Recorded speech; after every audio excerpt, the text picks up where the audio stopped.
A partir de este nivel, los temas comienzan a volverse más turbios y polémicos. Ya no se trata solo de fracasos deportivos o decisiones cuestionables de la directiva, sino de asuntos que involucran corrupción, escándalos mediáticos y eventos que han sido deliberadamente ocultados al público. Televisión Azteca vetado. En 2023, Cristian Martinoli reveló que fue vetado por Cruz Azul durante la gestión de Guillermo Álvarez. El comentarista explicó que, cuando Televisión Azteca tenía los derechos de transmisión del equipo, Billy Álvarez le prohibió narrar los partidos de la máquina debido a sus constantes críticas.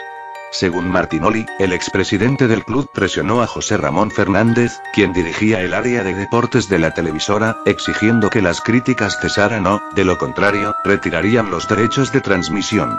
Por años, las narraciones de Martinoli y su equipo fueron de las favoritas de los aficionados, pero su estilo irreverente y sus fuertes señalamientos al desempeño del equipo y a la gestión de la directiva molestaron a Billy Álvarez.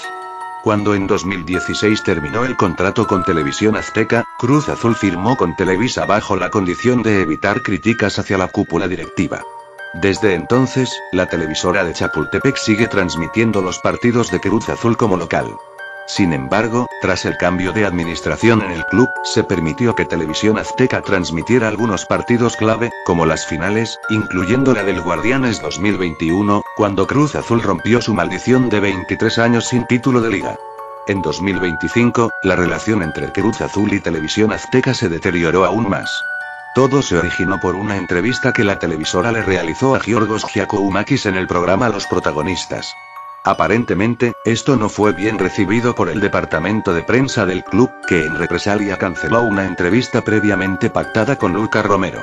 Durante la transmisión del partido Juárez vs Cruz Azul, Álvaro Morales reveló esta información en vivo, causando sorpresa en Martinoli, quien criticó duramente la actitud de la directiva cementera. El narrador señaló que este tipo de decisiones solo perjudican a la afición, ya que impiden una cobertura más variada del equipo. Martinoli calificó la postura de Cruz Azul como un desastre y lamentó que la directiva prefiera controlar la narrativa mediante conferencias de prensa en lugar de permitir entrevistas más abiertas. Para muchos aficionados, esta situación significó el cierre definitivo de cualquier posibilidad de que Cruz Azul volviera a ser transmitido por Televisión Azteca. A pesar de la incomodidad de muchos seguidores celestes con el trato que reciben en TUDN, el club parece decidido a continuar su alianza con Televisa, dejando a Televisión Azteca completamente fuera del panorama. La familia Cosío no quiso vender el Estadio Azul a los Álvarez. A lo largo de varias décadas, Cruz Azul ha enfrentado múltiples obstáculos para tener un estadio propio. Uno de los intentos más sonados fue la intención de Billy Álvarez de comprar el Estadio Azul, actualmente Estadio Ciudad de los Deportes, que sirvió como casa del equipo por muchos años. Sin embargo, la familia Cosío, propietaria del inmueble, nunca accedió a venderlo, rechazando todas las ofertas que se les hicieron. Desde la década de los 90, la directiva celeste buscó convertir el estadio en su propiedad definitiva. De acuerdo con Antonio Cosío Pando, dueño del recinto, hubo varias propuestas por parte de Cruz Azul para adquirirlo y remodelarlo, pero la familia Cosío nunca ha sido de vender sus propiedades, por lo que los acercamientos nunca prosperaron. En 2016, cuando se confirmó que Cruz Azul terminaría su contrato de arrendamiento en 2018, Antonio Cosío reconoció públicamente que la directiva celeste había intentado comprar el estadio en varias ocasiones, pero sin éxito. Incluso, se llegó a especular que Cruz Azul planeaba construir un centro comercial y un hotel en los terrenos del estadio, algo que Cosío desmintió, asegurando que ese proyecto estaba destinado a un predio cercano al World Trade Center. Finalmente, Cruz Azul dejó el Estadio Azul en 2018 y se mudó al Estadio Azteca, propiedad de Televisa. En aquel momento, Billy Álvarez todavía mencionaba la posibilidad de construir un estadio propio para el club, pero nunca se concretó nada. Ya en la etapa de Víctor Velázquez como presidente del club, Cruz Azul regresó al Estadio Ciudad de los Deportes en 2024. Sin embargo, los problemas con la familia Cosío continuaron, esta vez debido a las altas tarifas y comisiones impuestas por el uso del estadio, lo que terminó en la salida definitiva del club del recinto a finales de ese mismo año. Este capítulo de la historia de Cruz Azul es un claro reflejo de la inestabilidad en su directiva y la falta de un plan concreto para establecer una sede propia, lo que ha obligado al equipo a ser un nómada en la Liga MX. La catastrófica noche en Cuba y la misteriosa lesión de Corona. El Apertura 2020 fue un torneo de altibajos para Cruz Azul. La máquina, bajo el mando de Robert Dante Siboldi, parecía estar en el camino correcto para romper su maldición de más de 20 años sin título. Sin embargo, lo que ocurrió en la semifinal contra Pumas no solo dejó una marca en la historia del club, sino que desató una serie de sospechas y rumores sobre lo que realmente sucedió en los días previos a ese partido. Un inicio arrollador. En la ida, jugada en el Estadio Azteca, Cruz Azul dominó a Pumas y consiguió un contundente 4-0.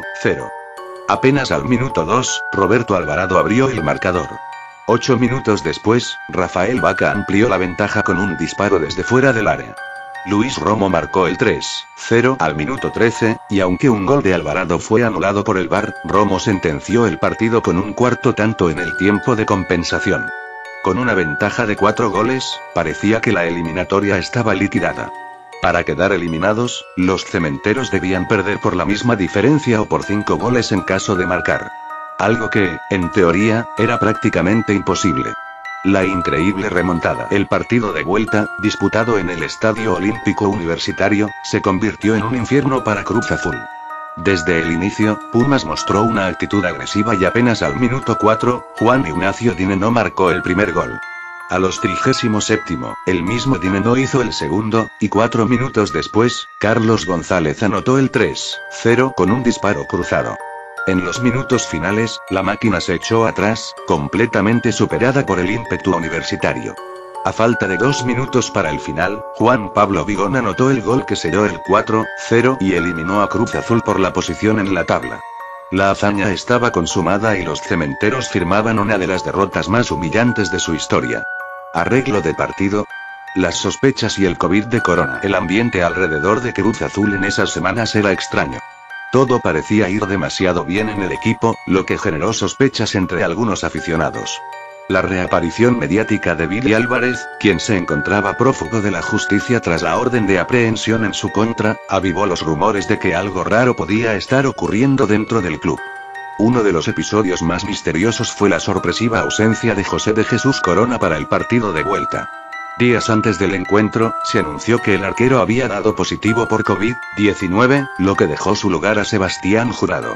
Sin embargo, con el tiempo surgieron versiones que ponían en duda ese contagio. Algunas teorías sugieren que Corona nunca estuvo enfermo y que en realidad recibió una llamada para fingir su contagio. Se especuló que Billy Álvarez, quien aún tenía influencia en el club, habría intervenido para que el arquero no fuera señalado como responsable de la eliminación. Las revelaciones de Héctor Huerta en Fútbol Picante. El periodista Héctor Huerta, en el programa Fútbol Picante de ESPN, fue quien destapó una de las acusaciones más graves sobre esta semifinal.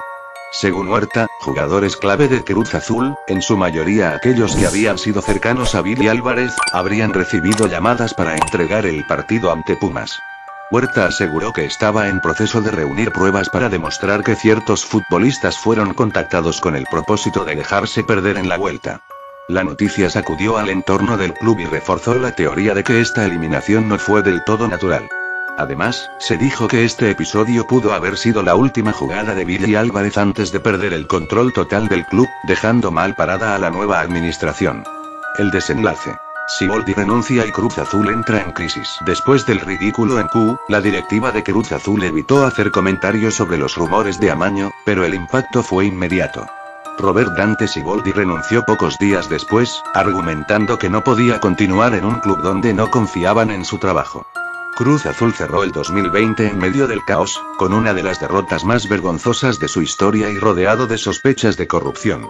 Meses después, el equipo lograría al fin romper su maldición en mayo de 2021, pero la semifinal ante Pumas sigue siendo un episodio oscuro que muchos aficionados prefieren olvidar. Mudanza de Cruz Azul al Estadio Olímpico Universitario. Polémica y descontento generalizado. La inesperada decisión de Cruz Azul de trasladarse al Estadio Olímpico Universitario para el Clausura 2025 generó una ola de reacciones negativas tanto en la afición celeste como en la de Pumas. Lo que en principio parecía una solución temporal para mantenerse en la Ciudad de México, terminó convirtiéndose en un foco de controversia que alimentó teorías de boicot y fracturas internas en el club. Un cambio esforzado por la crisis del Estadio Ciudad de los Deportes. El detonante a esta mudanza fue la situación legal del Estadio Ciudad de los Deportes. En el torneo anterior, la alcaldía Benito Juárez ordenó la clausura del inmueble, afectando no solo a Cruz Azul, sino también a América y Atlante. Ante la incertidumbre y la falta de garantías sobre el uso del estadio en 2025, la directiva celeste exploró opciones dentro y fuera de la capital.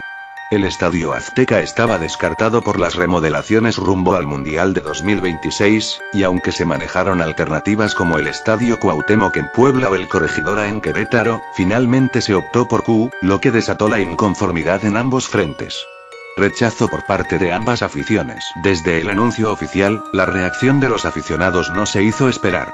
Por un lado, la afición de Cruz Azul manifestó su descontento, argumentando que el equipo volvía a ser un arrimado sin estadio propio.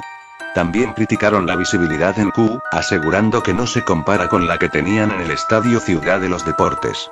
Por otro lado, los seguidores de Pumas rechazaron la idea de compartir su estadio con un rival de la capital, considerando que se rompía con la tradición universitaria y que el uso constante del inmueble afectaría el estado de la cancha. Incluso en redes sociales, se hizo viral un comentario que expresaba el sentir de la afición universitaria. No más falta que los de azul se coronen campeones en Q antes que nosotros en los últimos 15 años. La versión de Javier Alarcón y las críticas en los medios. El periodista y aficionado cementero Javier Alarcón fue uno de los más críticos con la decisión. Durante el programa Equipo F de ESPN, Alarcón lanzó una frase lapidaria. Si Cruz Azul no trae un volante más importante o dos, yo te digo que el próximo sábado en Q habrá más vendedores de cerveza que aficionados. Para el comunicador, la mudanza afectaría el arraigo de la afición con el equipo y criticó la decisión de la directiva de no haber considerado el Nemesio 10 como una mejor opción. ¿Boicot de Televisa? La teoría del sabotaje mediático. Entre las muchas especulaciones sobre la polémica mudanza, algunos sectores de la afición comenzaron a sospechar que Televisa, empresa con la que Cruz Azul ha tenido diferencias en el pasado, pudo haber jugado un papel en este cambio esforzado. Si bien no hay pruebas contundentes, se argumenta que la empresa pudo haber influido en la falta de opciones para Cruz Azul, cerrándole las puertas del Estadio Azteca y dificultando su estadía en el Estadio Ciudad de los Deportes. Esta versión cobró fuerza en redes sociales, donde se mencionó que la cobertura mediática del tema estuvo cargada de críticas hacia la directiva celeste. Martín Anselmi, el responsable de la mudanza. Otra versión que circuló en medios señalaba que la decisión de jugar en Q tuvo mucho que ver con el entonces técnico Martín Anselmi. Según el reportero Adrián Esparza de TUDN, Anselmi pidió específicamente que Cruz Azul no saliera de la Ciudad de México, lo que llevó a la directiva a buscar la opción del Estadio Olímpico Universitario. Sin embargo, esta postura terminó siendo contraproducente, ya que poco después se confirmó la salida del entrenador rumbo al FC Porto. Esta traición exacerbó la molestia de los aficionados, quienes llegaron a protestar en la Noria, bloqueando el auto del entrenador y arrojándole billetes falsos. Andrés Gudiño y los canteranos. Andrés Gudiño es un claro ejemplo de cómo Cruz Azul ha manejado a sus porteros formados en casa. Desde su llegada al club en categorías inferiores, el arquero ha sido una eterna promesa que nunca ha recibido la confianza total para consolidarse como titular. Su historia con el club es peculiar, ya que desde niño tuvo un vínculo con Robert Dante Siboldi, quien lo entrenó en fuerzas básicas y años después lo dirigió en el primer equipo. Sin embargo, a pesar de haber demostrado cualidades en momentos clave, como en la Copa GNP por México en 2020, donde fue héroe en la tanda de penales contra Tigres, su rol en el equipo siempre ha sido secundario. Desde 2019 ha estado en la plantilla del primer equipo, pero siempre como suplente, primero de Jesús Corona y luego de Sebastián Jurado. Con la salida de ambos, parecía que por fin recibiría la oportunidad de ser el arquero titular, pero el club optó por traer a Kevin Mier en 2024, relegándolo nuevamente a la banca. Esta situación ha generado debate entre los aficionados, ya que mientras otros equipos apuestan por sus canteranos, Cruz Azul ha preferido fichar porteros en lugar de darle continuidad a Gudiño. Esto deja en evidencia el poco margen de crecimiento que tienen los jugadores formados en el club, quienes, aunque tengan años en la institución, rara vez logran consolidarse en el primer equipo. Toluca vs Cruz Azul, final de la Apertura 2008. Propaganda para Peña Nieto. La final entre Toluca y Cruz Azul en el Apertura 2008 ha sido objeto de diversas teorías, especialmente por la posible influencia política en el torneo. Se ha especulado que el gobierno del Estado de México, Televisa, la FMF o incluso el PRI podrían haber intervenido para que Toluca llegara a la final, con el objetivo de mejorar la imagen del entonces gobernador Enrique Peña Nieto y posicionarlo para una futura candidatura presidencial. Uno de los indicios que alimentan esta teoría es la constante publicidad del informe de gobierno de Peña Nieto durante los partidos de Toluca en ese torneo. En aquel entonces, era común ver propaganda gubernamental o de partidos políticos en eventos deportivos, una práctica que hoy está prohibida por ley. Además, Peña Nieto no solo asistió a la final de vuelta en el estadio Nemesio X, sino que estuvo acompañado de su entonces prometida, Angélica Rivera, quien vestía los colores del Toluca y celebró efusivamente el título escarlata. Ambos fueron captados en el palco junto a la familia Díez Morodo, dueños del club, lo que refuerza la idea de un vínculo cercano entre el equipo y el gobierno mexiquense. Previo a la final, Peña Nieto también visitó al equipo en su hotel de concentración, acompañado del dueño del Toluca, para desearles éxito en el partido de ida ante Cruz Azul. En su discurso, el gobernador dejó claro que veía al Toluca como el equipo orgullo del Estado de México y aseguró que levantarían el título el domingo, lo que efectivamente ocurrió. Si bien no hay pruebas concretas de una intervención política en el resultado del torneo, la presencia y respaldo mediático de Peña Nieto al Toluca han dejado abierta la posibilidad de que esta final haya servido como parte de su campaña rumbo a la presidencia. Balaceras en la fábrica de Lagunas, la guerra por el control de Cruz Azul. El conflicto por el control de la cooperativa Cruz Azul tuvo uno de sus episodios más violentos el 14 de octubre de 2020, cuando se desató un enfrentamiento en la fábrica cementera de Lagunas, Oaxaca. La disputa entre los grupos encabezados por José Antonio Marín y Víctor Velázquez contra los seguidores de Guillermo Billy Álvarez derivó en una violenta confrontación que dejó un saldo extraoficial de 15 heridos, algunos de ellos con necesidad de hospitalización. Los hechos ocurrieron cuando elementos federales y estatales acompañaron a funcionarios del Tribunal Superior de Justicia de Oaxaca para ejecutar una diligencia relacionada con el cambio de gerencia en la fábrica. Durante la madrugada, la policía estatal tomó el control de la planta, impidiendo la entrada de los trabajadores del turno matutino y desalojando a los del turno nocturno. Los socios de la cooperativa respondieron tomando nuevamente las instalaciones, enfrentándose con los agentes de seguridad de la planta, a quienes retuvieron, golpearon y amarraron. El gobierno de Oaxaca aseguró que la diligencia se llevó a cabo de forma pacífica y con total apego a derecho, pero testigos y familiares de los trabajadores denunciaron que hubo múltiples lesionados, algo que no fue reportado oficialmente. La intervención de la Fiscalía y las detenciones. El 1 de febrero de 2021, la Fiscalía General del Estado de Oaxaca vinculó a proceso a Javier Alejandro Figueroa Mendoza y Alejandro Antonio Figueroa Luna, operadores cercanos a Billy Álvarez, por los delitos de homicidio calificado y secuestro agravado. A Figueroa Mendoza se le acusó del homicidio de Oliverio Guerrero Trujillo, quien murió tras ser empujado contra las llantas de una camioneta durante los disturbios del 14 de octubre. A Figueroa Luna se le vinculó por el secuestro de al menos 2 integrantes del Consejo de Administración de la cooperativa. El delito de homicidio calificado no alcanza fianza, por lo que Javier Alejandro Figueroa Mendoza permanecerá en prisión, enfrentando una posible condena de hasta 40 años de cárcel. La Fiscalía también informó que hay al menos 8 órdenes de aprehensión pendientes contra otros involucrados en los hechos violentos. El desbloqueo de cuentas de Billy Álvarez. Mientras la disputa por el control de la planta continuaba, el 16 de diciembre de 2020, una jueza federal determinó que la orden de la Unidad de Inteligencia Financiera, UIF, para congelar las cuentas de Guillermo Álvarez Cuevas había sido ilegal. La jueza argumentó que la solicitud de bloqueo no cumplió con los requisitos del Tratado Internacional entre México y Estados Unidos, lo que permitió a Billy recuperar el acceso a sus cuentas bancarias en Santander, BBVA, HSBC, Finagam y otras instituciones financieras. El regreso de la nueva administración a Lagunas. El 4 de enero de 2021, los consejos de administración y vigilancia de la cooperativa, encabezados por José Antonio Marín y Víctor Velázquez, finalmente recuperaron la planta de Lagunas. Según su versión, el control se tomó de manera pacífica, a diferencia del intento anterior el 18 de octubre de 2020, cuando fueron recibidos con violencia, lo que resultó en la muerte del socio Oliverio Guerrero.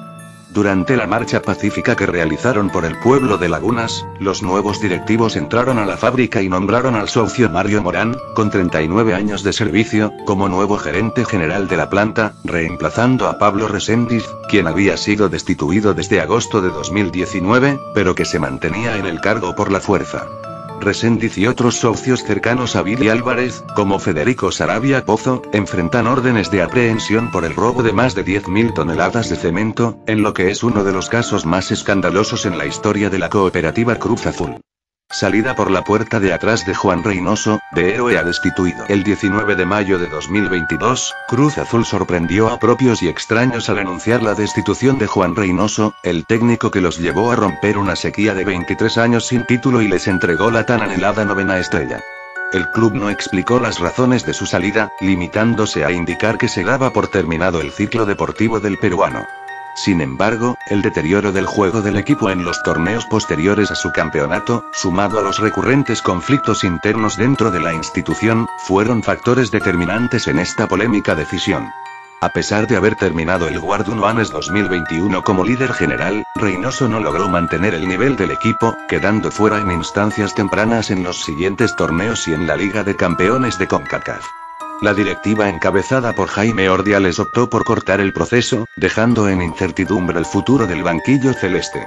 El mensaje de despedida de Reynoso. Lejos de los micrófonos, el técnico peruano utilizó sus redes sociales para despedirse de la afición con un mensaje emotivo. En el libro de la vida queda impreso en el corazón con tinta indeleble las letras de esta linda institución: dejo mi casa con cariño y satisfecho por cada sonrisa de la afición. Esto es fútbol, pero como en la vida cada quien es responsable de lo que dice y de lo que hace. Reynoso agradeció a quienes lo apoyaron en su gestión y deseó que pronto Cruz Azul consiga la 10ª estrella. También dedicó palabras a quienes no creyeron en su trabajo, destacando que en el fútbol, el juego dura 90 minutos y luego la vida sigue. Un final inesperado para un ídolo reciente. La llegada de Juan Reynoso al banquillo celeste fue una apuesta sorpresiva para el Clausura 2021, luego de la traumática eliminación en semifinales ante Pumas bajo el mando de Robert Dante Siboldi. Con su identidad celeste, el exdefensor logró lo impensado, llevando al equipo a un título que parecía imposible. Sin embargo, con el paso de los torneos, el rendimiento cayó drásticamente y su relación con la directiva se desgastó. A pesar del descontento de una parte de la afición con su salida, Cruz Azul no tardó en buscar un reemplazo. Los primeros nombres que sonaron fueron Hugo Sánchez y Ricardo Tuca Ferretti, pero finalmente, Diego Aguirre se convirtió en el elegido para el Apertura 2022. Así terminó la historia de Juan Reynoso en Cruz Azul, con un campeonato inolvidable, pero también con una salida abrupta, sin honores ni reconocimiento por parte del club que volvió a la gloria bajo su mando. ¿Por qué el proyecto duró tan poco? ¿Por qué se cortó? Porque terminar con una sequía de 23 años daba para imaginar que podía estar muchos años frente a la institución. Hoy, después de los años, entiendo que la coyuntura no ayudaba, la coyuntura de la cooperativa como tal, con muchos problemas en la interna, con muchas carencias en lo económico, y algo que creo que sirvió hoy y de mucho aprendizaje que he entendido, el proyecto deportivo no solo es técnico, sino es la institución. Y hoy Iván Alonso va a ser muy cercano a la institución, muy cercano al cuerpo técnico, y realmente eso soy un proyecto deportivo. En aquel momento, prácticamente, me lleva Álvaro Dávila y Tomada, Jaime ya sabe el equipo, Jaime no estaba tan convencido que yo llegara. Entonces, cuando se van ellos, queda todo para mí sin piso, regresa Jaime, y bueno, no logramos hacer la química adecuada, y todo hizo que se terminara el proyecto año y medio o un año después de que se logró el campeonato, con mucha gente de jugadores. El plantel se terminó, la verdad, desintegrando, pero yo hablo más por la coyuntura que por una mala gestión tanto de ellos como de nosotros. Cruz Azul vs Atlas. La final que nadie ganó. Un debate recurrente en redes sociales, a veces en tono de burla, era qué hubiera pasado si Cruz Azul y Atlas se enfrentaban en una final antes de romper sus sequías de títulos. ¿Quién habría logrado la gloria primero? Lo curioso es que este escenario sí ocurrió, aunque en un torneo amistoso y con un desenlace inusual. Copa Socio MX 2016. La final sin campeón. En la Copa Socio MX 2016, Cruz Azul y Atlas se enfrentaron en la final disputada en el Toyota Field de San Antonio, Texas. El partido terminó empatado 2-2 en el tiempo regular, con goles de Jofre Guerrón y Julio César Domínguez para la máquina, mientras que Martín Barragán marcó un doblete para los rojinegros. El título debía definirse en la tanda de penales, pero cuando el drama estaba por comenzar, un grupo de aficionados invadió el campo. Ante la imposibilidad de controlar la situación, los organizadores decidieron dar por concluido el partido sin un ganador, dejando la incógnita sobre qué equipo se habría quedado con el trofeo. El debate y las burlas en redes. Este insólito desenlace alimentó aún más las burlas en redes sociales, donde los memes sobre qué equipo ganaría una hipotética final oficial entre ambos siguen circulando hasta el día de hoy. El destino los juntó en otra final. Años después, Cruz Azul y Atlas volvieron a encontrarse en una final oficial. La Supercopa MX 2022. Una vez más, el partido terminó 2-2 en el tiempo regular, pero esta vez sí hubo un vencedor. Cruz Azul ganó en la tanda de penales, llevándose el título. A pesar de este desenlace, la final que nadie ganó en la Copa Socio MX sigue siendo un episodio curioso en la historia de ambos clubes, un choque entre dos equipos que durante años fueron sinónimo de sequías y maldiciones en el fútbol mexicano. El caso de dopaje de Salvador Carmona. De la gloria a la suspensión de por vida. Salvador Carmona ya es de la máquina. El 28 de diciembre de 2004, Cruz Azul cerró la contratación de Salvador Carmona, comprando su carta a Chivas de manera definitiva. El fichaje fue confirmado por Alfredo Álvarez Cuevas, vicepresidente del club, y por Néstor de la Torre, quien en ese momento era vicepresidente del rebaño. Carmona llegaba como uno de los mejores laterales derechos de México, con experiencia en Toluca, Chivas y la selección nacional. Su fichaje fue celebrado como un gran refuerzo para el Clausura 2005, con Rubén Omar Romano asegurando que su calidad y experiencia serían clave para el equipo. Sin embargo, su historia en la máquina se vio manchada por el escándalo de dopaje que terminó con su carrera de manera abrupta. El positivo por dopaje y la primera suspensión, 2005-2006. El momento clave en la carrera de Carmona ocurrió en la Copa Confederaciones 2005, cuando México venció a Brasil en un partido memorable. Poco después, la noticia explotó. Salvador Carmona y Aarón Galindo dieron positivo por dopaje. Se detectó la sustancia estanozolol, un agente anabólico prohibido por la Agencia Mundial Antidopaje, WADA. La Federación Mexicana de Fútbol, FMF, los suspendió por un año, lo que les costó su lugar en el Mundial de Alemania 2006. Carmona aseguró que en la selección sabían del positivo, pero que no sancionaron al equipo porque el médico del Tri asumió la responsabilidad. Sin embargo, esto no evitó su suspensión. Tras cumplir su castigo, Carmona regresó a Cruz Azul en 2006 con la intención de recuperar su nivel. Pero su pesadilla aún no terminaba. El segundo caso de dopaje y la suspensión de por vida, 2007. El 31 de enero de 2006, una nueva prueba antidopaje volvió a arrojar positivo por estanozolol. Esta vez, la WADA intervino, argumentando que la FMF había tratado de encubrir la situación. Inicialmente, la FMF intentó anular el caso, argumentando que no se había analizado la muestra B y que ésta había sido destruida. Sin embargo, el laboratorio de la UCLA confirmó que la muestra aún existía. El caso llegó hasta el Tribunal de Arbitraje Deportivo, TAS, que en mayo de 2007 dictaminó la suspensión de por vida para Carmona, al considerar que había reincidido en el uso de sustancias prohibidas.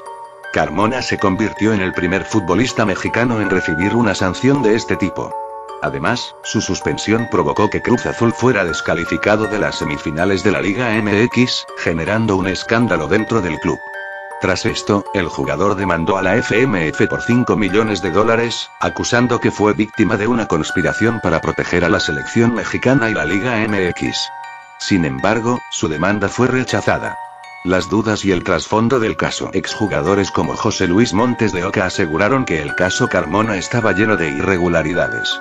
Se mencionó que la FMF ocultó información y que el jugador fue utilizado como chivo expiatorio para evitar que México tuviera problemas con la FIFA. Carmona, por su parte, nunca rebatió los resultados de las pruebas, sino que basó su defensa en cuestiones de procedimiento legal. A pesar de esto, el TAS ratificó la sanción y puso fin a su carrera profesional. ¿Qué fue de Carmona después del retiro?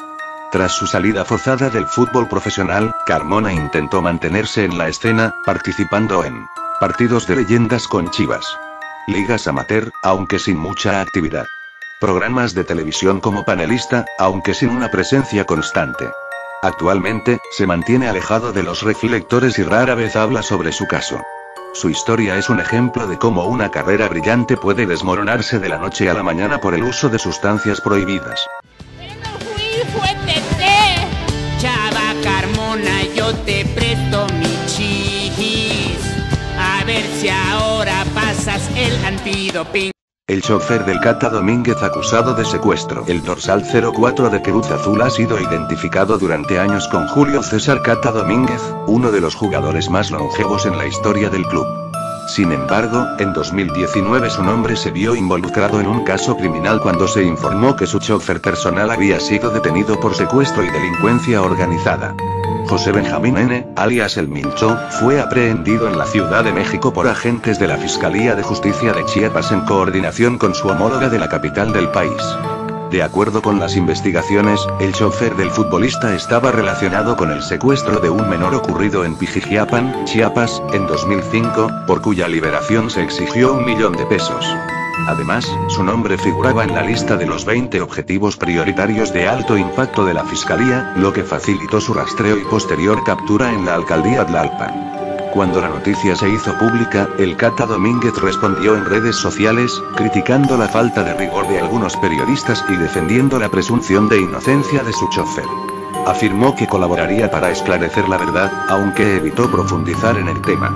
El caso tomó mayor relevancia cuando se reveló que la familia política del futbolista también estaba involucrada en otro crimen. Su suegro, Apolinar N., fue detenido en 2019 por su participación en el asesinato del activista Sinar Corzo Esquinca, ocurrido en Arriaga, Chiapas. Asimismo, otro familiar, David Parada Vázquez, entonces presidente municipal de Arriaga, fue desaforado por su presunta implicación en el homicidio. Si bien el Cata Domínguez no tuvo una relación directa con los delitos, el escándalo afectó su imagen y alimentó la controversia en torno a su carrera dentro de Cruz Azul. Fiesta del hijo del Cata Domínguez. A lo largo de su carrera en Cruz Azul, Julio César Cata Domínguez se ha visto envuelto en diversas polémicas. Además del escándalo de su chofer, quien fue detenido por secuestro y delincuencia organizada en 2019, el defensor protagonizó una controversia que esta vez sí lo involucró directamente. La narcofiesta de su hijo, un hecho que generó indignación entre la afición y afectó su imagen dentro del club. En enero de 2023, días antes del debut de Cruz Azul en el Clausura 2023, Domínguez compartió en sus redes sociales imágenes de la fiesta de cumpleaños de su hijo Matías, la cual tenía una temática inspirada en el narcotráfico. En las fotografías se podían ver a varios niños vistiendo gorras con las iniciales JGL en referencia a Joaquín Guzmán Loera, alias El Chapo, así como pasamontañas y pistolas de juguete. Otros invitados lucían gorras con la palabra chapiza, término utilizado para referirse al grupo liderado por los hijos del capo sinaloense. Además, en la decoración de la fiesta se incluyeron imágenes de granadas y la frase Warzone, zona de guerra. Entre los asistentes se encontraban algunos jugadores de las fuerzas básicas de Cruz Azul, lo que elevó aún más la polémica. La reacción en redes sociales fue inmediata, con múltiples aficionados exigiendo la salida del Cata del club y calificando el hecho como una apología del delito. La Comisión Disciplinaria de la Federación Mexicana de Fútbol, FMF, inició una investigación al considerar que el jugador habría violado el Código de Ética de la Liga MX, el cual sanciona conductas relacionadas con la violencia y el crimen organizado. Cruz Azul también tomó medidas y separó temporalmente al defensor, suspendiéndolo por 3 partidos del torneo Clausura 2023. La directiva celeste condenó el acto y afirmó que se aplicarían sanciones internas al futbolista. Ante la controversia, el Cata Domínguez emitió una disculpa pública a través de sus redes sociales, asegurando que no era su intención promover la violencia y argumentando que la temática de la fiesta había sido malinterpretada. Sin embargo, la indignación entre la afición no se disipó, y este episodio terminó por acelerar su salida del club al finalizar el torneo. La narcofiesta del hijo del Cata Domínguez quedó marcada como uno de los escándalos más bochornosos en la historia reciente de Cruz Azul, sumándose a una lista de polémicas que han rodeado al defensor durante su estancia en el club. Buen día a todos. El día reciente se dieron a conocer imágenes de una fiesta familiar con una temática que causó con justa razón indignación en la sociedad mexicana, la cual inicialmente se trataba de un videojuego muy popular entre los jóvenes y le dio un show de Laser Tag. Fue un error y quiero ofrecer una sincera disculpa a la opinión pública, afición, a mis compañeras y compañeros jugadores, a los clubes, a la Liga MX y a la Federación Mexicana de Fútbol por estos desafortunados hechos. Me gustaría dejar claro que se trató de un evento privado y totalmente ajeno a mi profesión, por lo tanto quiero deslindar a la Liga MX y al Club de Fútbol Cruz Azul de lo que sucedió en aquella reunión. Como les procede anteriormente, reconozco que estas imágenes no son las que México necesita.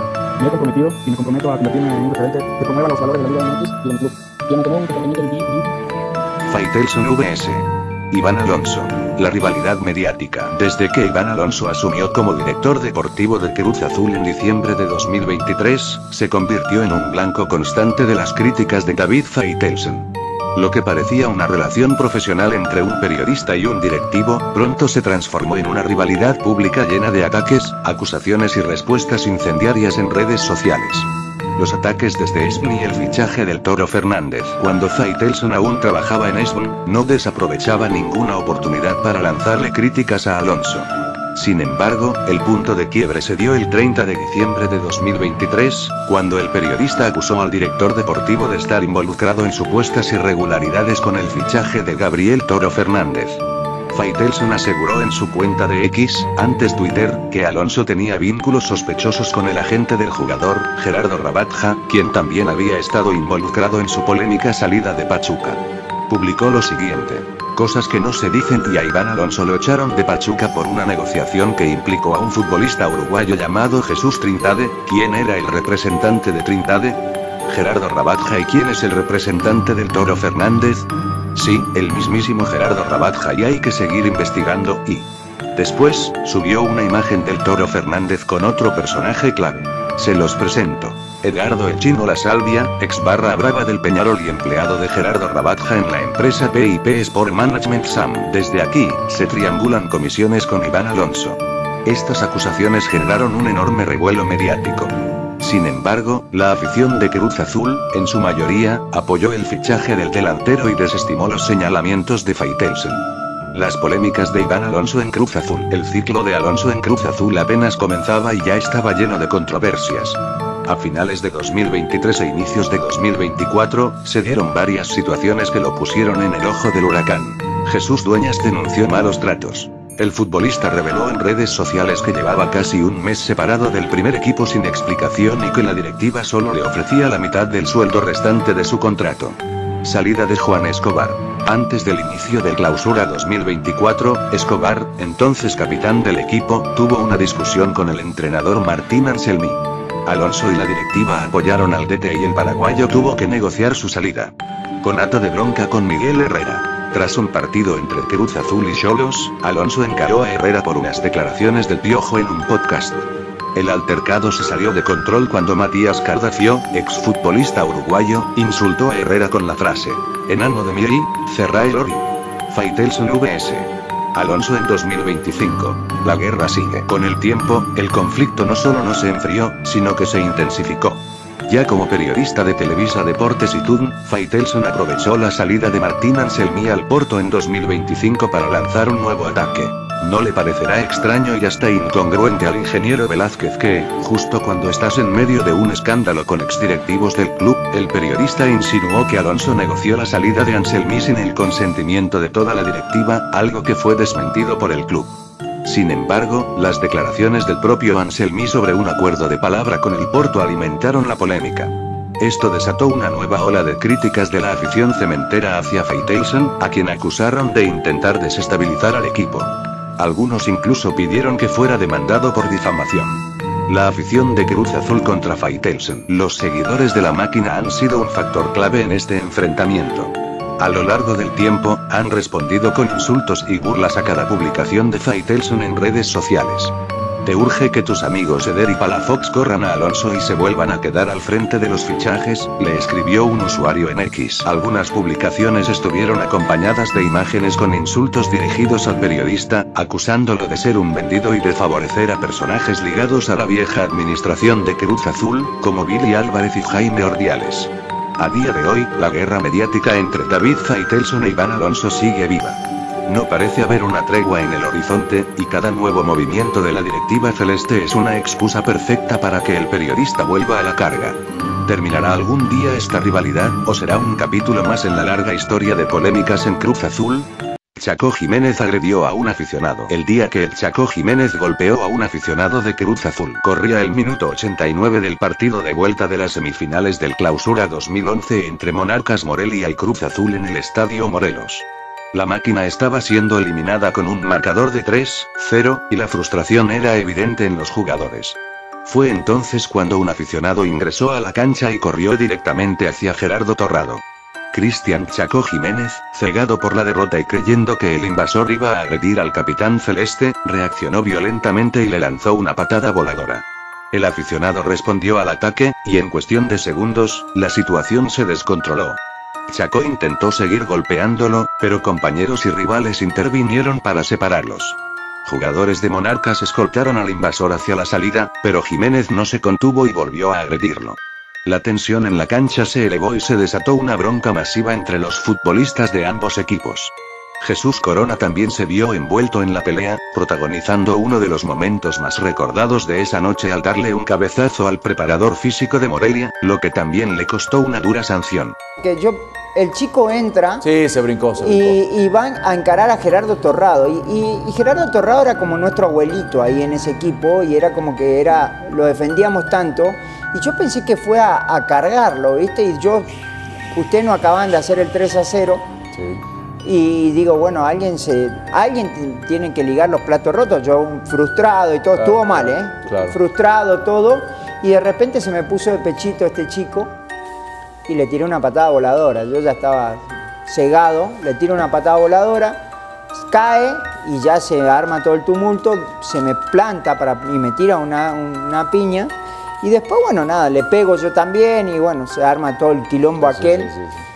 Bueno, a todo esto me expulsaba. Encima yo era chacón, me acuerdo perfectamente, le digo, ¿por qué me expulsás? Le digo yo, una caraduré de mi parte. Entonces llego al hotel, yo ya me había ido, llego al hotel, estoy con Tito Villa en la habitación y de repente yo estaba mal por lo que había hecho. Nunca había visto lo que hizo Chuy con el preparador físico, pues yo ya había salido. El preparador físico de Tomás. Nunca me di cuenta.